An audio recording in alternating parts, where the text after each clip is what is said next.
Assalamualaikum warahmatullahi wabarakatuh. Saya ucapkan selamat pagi kepada Ibu Farisa Sabila STMSC selaku dosen di mata kuliah Teknik Komunikasi dan Presentasi kali ini. Dan selamat pagi juga untuk rekan-rekan sekalian. Apa kabar? Semoga kita tetap dalam keadaan sehat dan walafiat. Perkenalkan, saya Agni Indriani dengan NPM 210411001037. Saya mahasiswa dari Prodi Teknik Perencanaan Wilayah dan Kota Universitas Syahkuala. Pada kesempatan kali ini, saya akan mempresentasikan sebuah kajian yang sudah saya rangkum terkait kawasan permukiman kumuh di daerah bantaran sungai, Kelurahan Oro-Oro-Dowo di Kota Malang.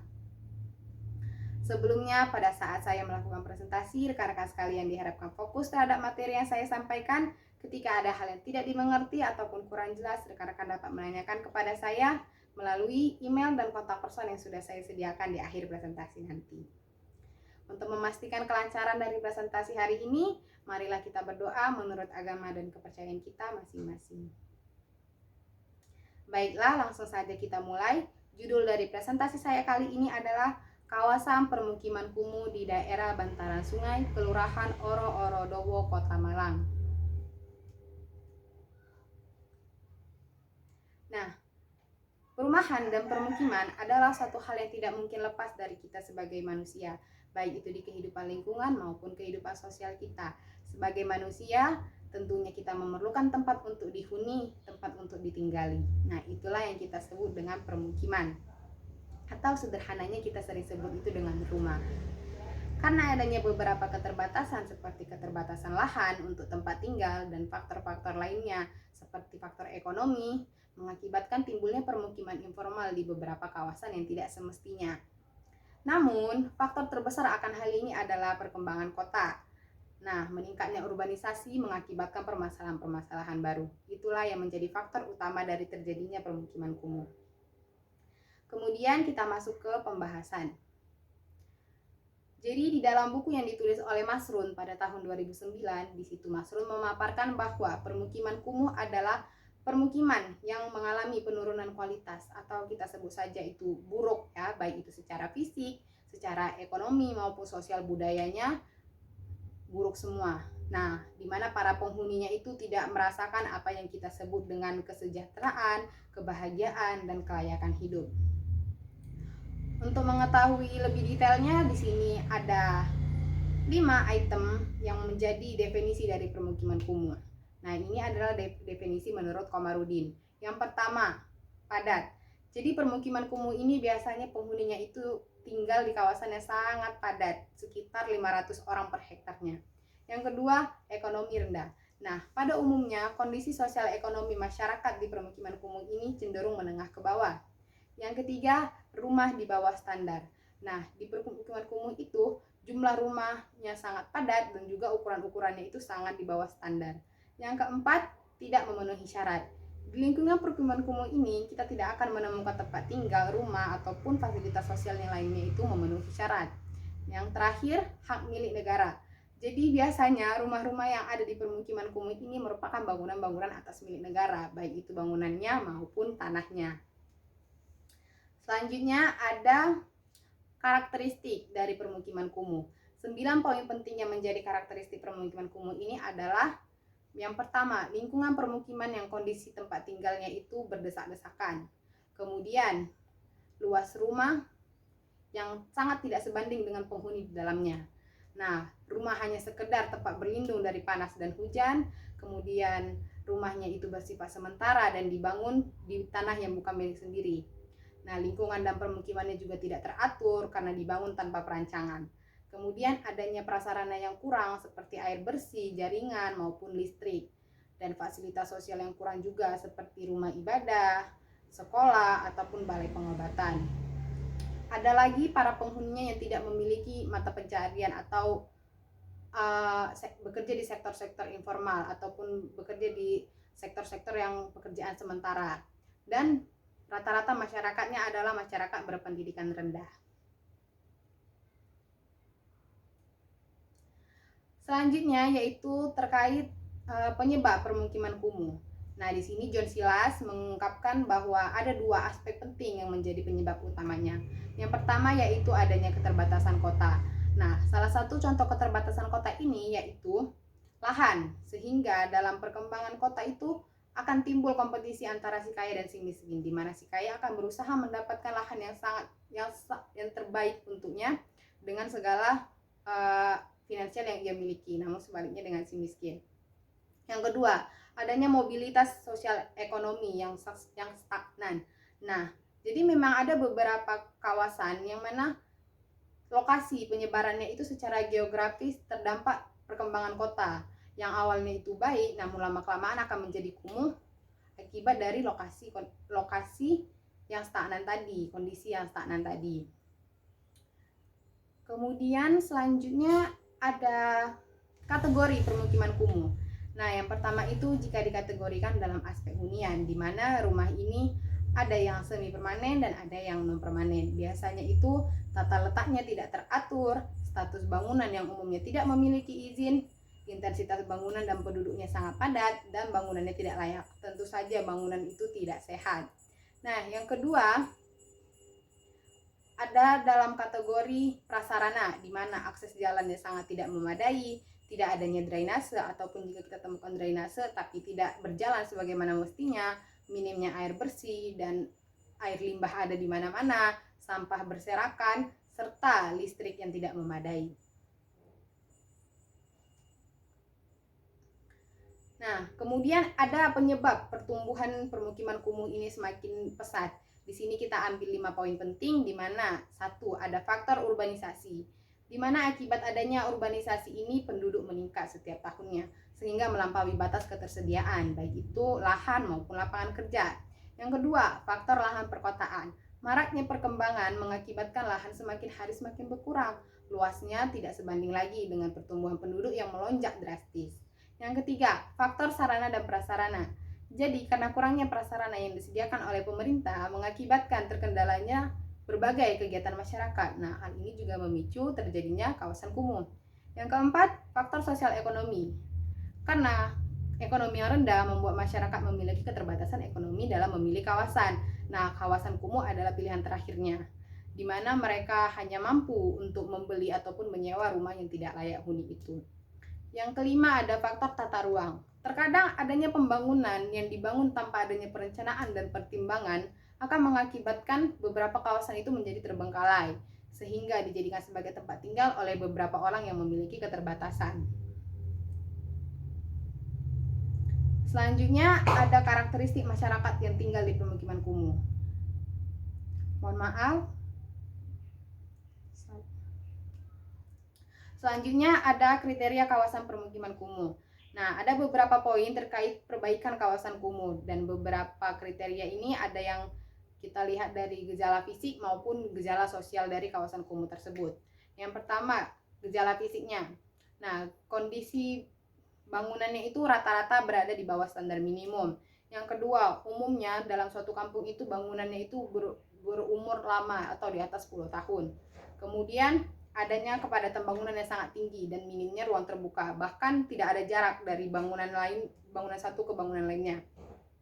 Kemudian kondisi sarana fisik yang di bawah standar minimum. Lalu daerahnya sangat dipengaruhi banjir, karena rata-rata kawasan kumuh ini berada di daerah bantaran sungai. Kemudian keadaan daerah yang memerlukan pengaturan dari segi tata guna lahan. Yang kedua, dari gejala sosialnya. Kehidupan sosial yang sangat rendah, status sosial ekonomi yang sangat rendah, tingkat pendidikan yang rendah juga, dan kepadatan penduduknya sangat tinggi. Lalu kita masuk ke bagian intensitas bangunan pada kawasan kumuh. Untuk kondisi bangunan pada kawasan kumuh ini memiliki banyak kesamaan dengan karakteristik pada kawasan kumuh lainnya. Nah, ada beberapa daerah itu yang termasuk kawasan kumuh memiliki kepadatan yang tidak tinggi, tetapi karena faktor lain seperti kualitas hunian, infrastruktur, dan lainnya itu tidak memadai, sehingga kawasan tersebut juga disebut dengan kawasan kumuh. Kemudian, jarak antara bangunan di kawasan kumuh itu sangat dekat antara satu bangunan dengan lainnya. Bahkan sampai kita tidak temui jarak dari bangunan satu dengan bangunan lainnya. Yang terakhir, adanya konstruksi bangunan yang terlihat tidak layak, dengan fondasi, dinding, dan atap yang sudah tidak layak dihuni lagi. Nah, di sini ada karakteristik dari masyarakat yang tinggal di dalam kawasan kumuh tersebut. Dapat kita lihat bahwa kebanyakan dari mereka adalah orang-orang yang bekerja di sektor-sektor informal dan pekerjaan-pekerjaan sementara seperti pedagang kaki lima, pedagang rokok, pemulung. Ya, kebanyakan dari mereka adalah mereka-mereka yang memiliki keterbatasan dalam ekonomi. Selanjutnya ada hal yang perlu kita ingat, yaitu poin penting terkait masyarakat yang berpenghasilan rendah itu. Mereka memiliki tiga prioritas dalam memilih kawasan itu menjadi tempat tinggalnya. Yang pertama adalah faktor jarak, di mana ini menjadi prioritas utama, kemudian faktor status lahan dan faktor bentuk serta kualitas rumah. Nah, sangat disayangkan sekali mengapa mereka memilih faktor kualitas rumah menjadi faktor yang terakhir ya. Kemudian ada aspek legalitas. Nah, untuk keberlangsungan permukiman yang lebih baik ke depannya, hendaklah kita memerhatikan aspek legalitas, baik itu kawasan, kepemilikan, maupun bangunan. Dalam proses legalitas itu ada beberapa persoalan yang sering kita temui. Nah, untuk aspek legalitas kawasan tersendiri, persoalan yang kita temui itu ada dua. Yang pertama, kejelasan status hak tanah. Nah, yang kedua adalah mahalnya proses untuk mendapatkan hak, sehingga terkadang banyak orang yang melewatkan proses ini. Yang kedua ada aspek legalitas kepemilikan tanah, di mana kepemilikan tanah ini sudah selayaknya bagi kita itu pemilik legal dari tanah memiliki bukti surat kepemilikan yang di dalamnya itu terdapat status dasar hukum, identitas pemegang hak, letak dan tanah, dan prosedur penerbitannya. Yang ketiga adalah aspek legalitas bangunan. Untuk bangunan sendiri, pada saat kita membangun suatu bangunan, baik itu berupa hunian ataupun tempat-tempat keperluan lain, sekarang itu sudah diatur oleh pemerintah, yakni dengan sebutan IMB, izin membangun bangunan. Nah, di mana kita harus pahami dengan teliti apa-apa saja yang sudah menjadi ketentuan-ketentuan kita dalam membangun suatu bangunan itu. Nah, ini ada video berupa cuplikan bagaimana kondisi permukiman kumuh yang ada di Indonesia. Silakan disimak rekan-rekan sekalian.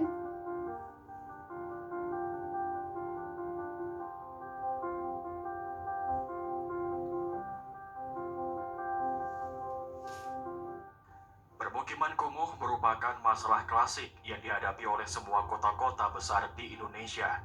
Kawasan permukaan kumuh dianggap sebagai penyakit kota yang harus diatasi. Pertumbuhan penduduk yang tidak sebanding dengan kondisi sosial ekonomi masyarakat ditambah dengan kegagalan pengelola tata kota memberikan dampak negatif berupa kondisi kesehatan yang buruk, sumber pencemaran, sumber penyebaran penyakit, dan perilaku menyimpang yang berdampak pada kehidupan keseluruhannya.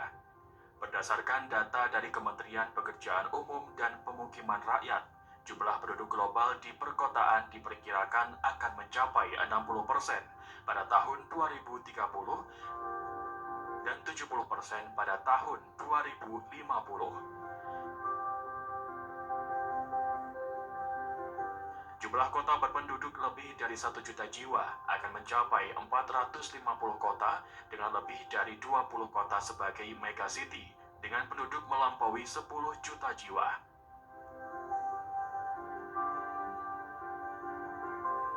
Kondisi kota-kota di Indonesia yang berkembang dan berfungsi sebagai pusat-pusat kegiatan mengundang penduduk daerah sekitarnya untuk mencari lapangan pekerjaan dan kehidupan yang lebih baik.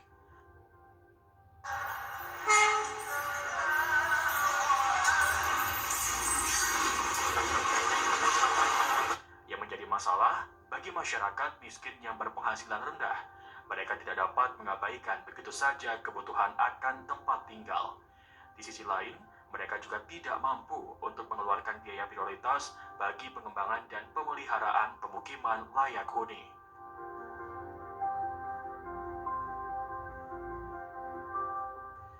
Semakin kecil nilai yang dikeluarkan masyarakat untuk pemeliharaan rumah, semakin kumuh pula kondisi tempat tinggal mereka. Dalam mewujudkan perilaku masyarakat yang sejalan dengan menciptakan lingkungan hunian yang kondusif, dibutuhkan komunikasi yang efektif yang dibarengi dengan konsep manajemen pengelolaan kawasan.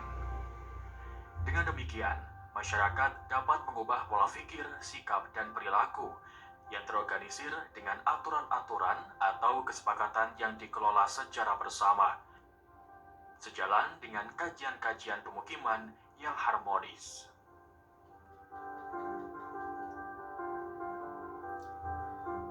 Nah, itu dia berupa cuplikan bagaimana kondisi permukiman kumuh yang ada di Indonesia, tidak hanya di Kota Malang saja ya.